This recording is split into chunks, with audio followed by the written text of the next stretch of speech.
The Rangers are awfully good at the sport of ice hockey. We begin our look at sports with the Broadway Blue Shirts. The Rangers highlight our 5-on-5 and come in with the top spot. And one of the games of the week this week in the Big Apple, they take down the defending champion Tampa Bay Lightning this past Sunday 4-0 at Madison Square Garden. Here's more with the Rangers. First one was on the power play. Second one was deflected off their stick, I think. And third one, great pass by Pride. So it's just, when you're in that kind of momentum, then you seem to make the right decisions of where to go, and the pucks find you, and that's what it did today. And at 4, the New York Jets make things interesting against Tom Brady, the great one, and the Tampa Bay Buccaneers. But a fourth quarter comeback, of course there was a fourth quarter comeback. So the Bucs score 11 points while holding the Jets scoreless, sealing a 28-24 final for the Bucs. This one makes headlines around the country for star wide receiver Antonio Brown taking off his jersey and leaving the stadium during the game.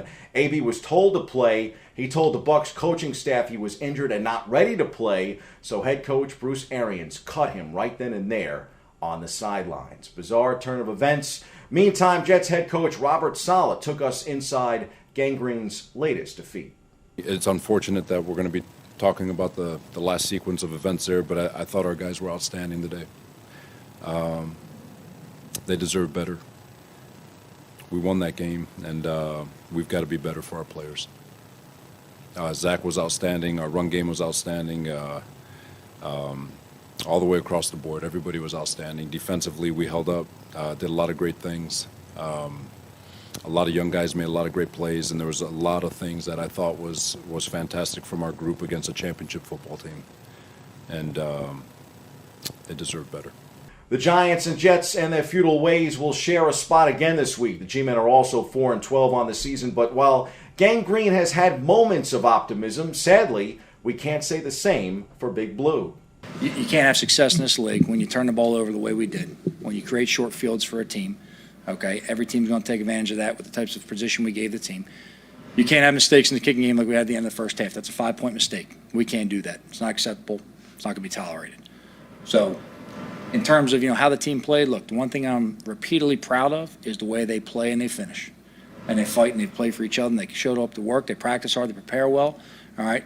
The reality is we got to eliminate the things that are mistakes, give ourselves an opportunity, and a chance for success. And overall, we talk about the big marks we had to hit, but ultimately one of those big marks, the turnovers right there early in the game set us behind a good deal, and we didn't do enough to overcome it. So that being said, a lot of credit to the Bears. Matt and his team came out today, did a better job than we did, and they deserve to have the success. They're a great team. They have a great defense, a bunch of good players over there. In the run game today, I think the O-line did a tremendous job of opening up holes for me and Book. But, as offense collectively, as a whole, we just didn't do enough to get the job done, and we just got to be better. I don't think you're in the game with the mindset like, dang, we can't pass the ball. Obviously, you see where the game's going. Obviously, you're getting behind. But, like I said, as a whole, offense, we didn't do enough. In the run game, in the pass game, as a whole, we didn't do enough to get the job done. And that's just the end of the story.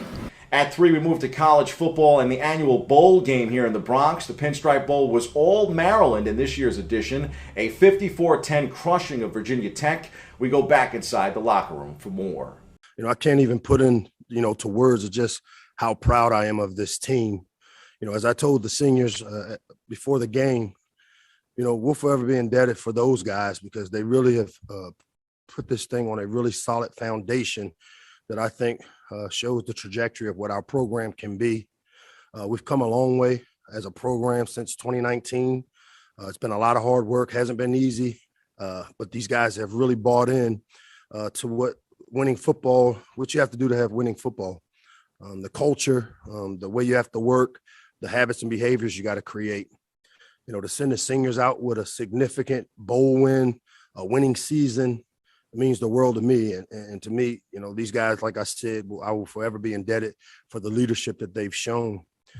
This season was a huge step for our program, but I still believe, again, that the best is ahead. And what today shows, as you saw young players making plays for us, you saw our quarterback, again, continue to show the consistency, our defense stepped up. But it really leads me to believe that the best is ahead for our program. And I'm looking forward to continuing to lead us as we take that next step. At 2, the Orange and Blue had won 3 straight before falling to OKC and Toronto to kickstart 2022. The bench has been a highlight, including New York City product and Hoops in the Sun alum Obi Toppin. Toppin even got a chance to start for the COVID sideline Julius Randle recently.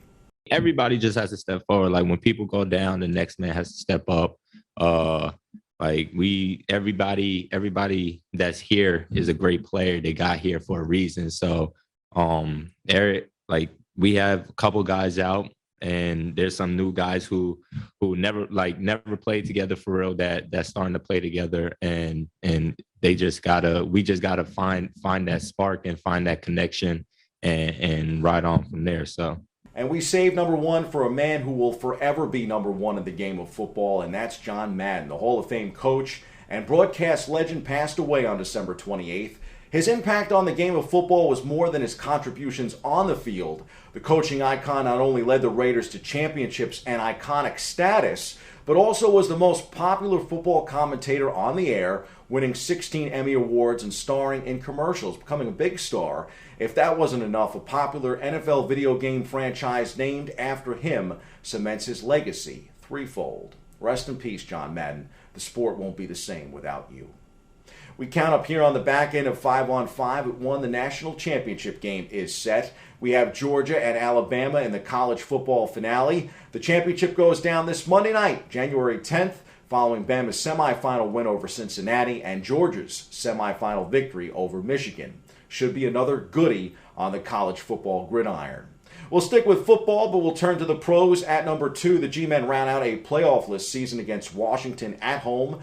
That game gets underway 1 p.m. Sunday at MetLife Stadium. At 3, the Jets will be in Buffalo to close out their season at 4:25 p.m. The Bills, still the best of all the New York-based football teams, the only real New York football team. Unlike the Jets and Giants, they are playoff bound this season. On the ice, the Rangers continue their West Coast swing. They come in here at number 4. They are in Anaheim Saturday night, tomorrow night, 10 p.m. start here on the East Coast.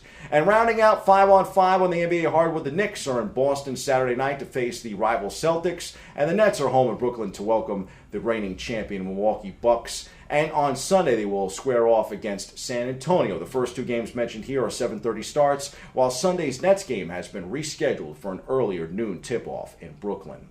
Those are the headlines. To the C-List for a proper salute to John Madden and Betty White.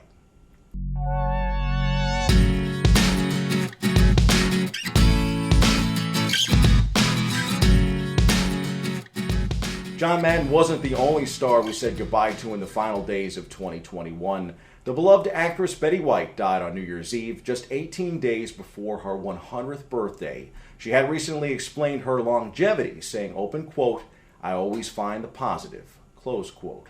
White made her mark in comedy, touching the lives of so many, including sports stars. She was alive for all 27 Yankee World Series titles, albeit very young for the first one. A golden girl indeed. Like Babe Ruth, the star of those first great pinstripe teams, her personality was larger than life. The same could be said for the oversized personality of John Madden. A sad way to close out 2021, but I'll start 2022 with those same words from Betty.